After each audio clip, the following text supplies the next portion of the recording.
Hi, today let's take a look at the Honeywell Cool Mist Evaporative Humidifier. So you're probably here because you want a humidifier. I did a lot of research because I was waking up dry and parched and dehydrated, and I was having crazy fever dreams in the mornings, not sleeping well. And I had a humidifier. It was the vaporizing kind. It would spew a bunch of nice mist into the air, and it just wasn't doing its job. So I looked into why, and this was the solution. So the big difference really is that this is an evaporative humidifier instead of a vaporizing humidifier. And let's break it down into the three components it has and take a look at what that means and also why it's a lot better in my opinion. So I wish they were paying me to say this, but they're not. I just like it. So first, this is the water tank. Very simple, gallon of water. Unscrews and you can fill it up. No moving parts, and it's very light. Plus, it stands. Here is the fan unit, and we'll see why that is important in a moment. This is really the part that makes the difference between an evaporative and a vaporizing humidifier. So really, it's just a big sponge that soaks up water and a tray that holds water.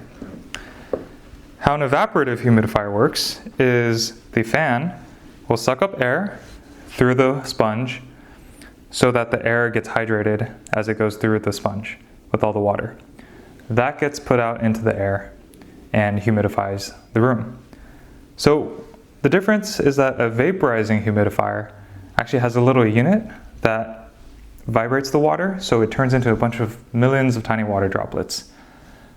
That's actually not good because all the mist you see spewing out of a vaporizing humidifier is actually just mist or water droplets. It's not water vapor, which is what you need to make air more moist or more humid.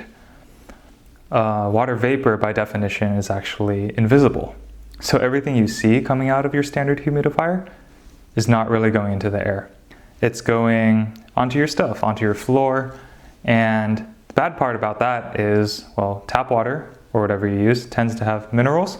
Minerals will end up leaving a coat of film around the room, and also it can contain bacteria, which is not an issue for most people, but some people are immunocompromised or they just find it kind of nasty.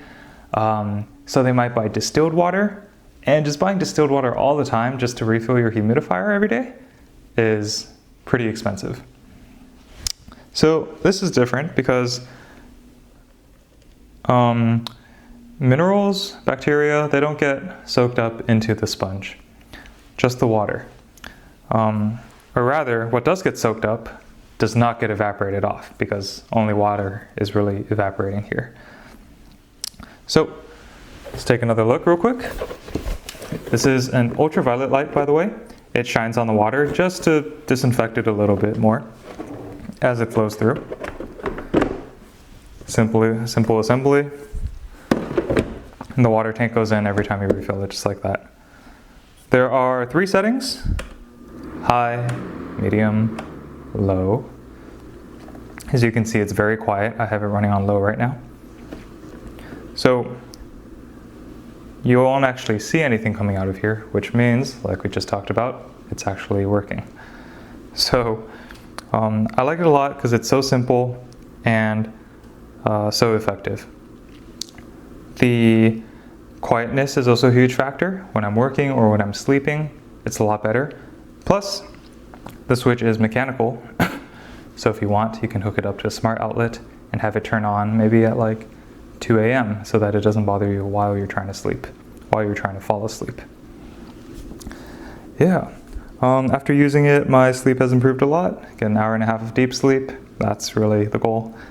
And I don't wake up crazy parched. So this is $80 on Amazon. It's about twice the cost of a normal humidifier of the vaporizing kind that you would find. So it's a bit more, but I would say, trust me, it's so much more worth it, and it just works a lot better.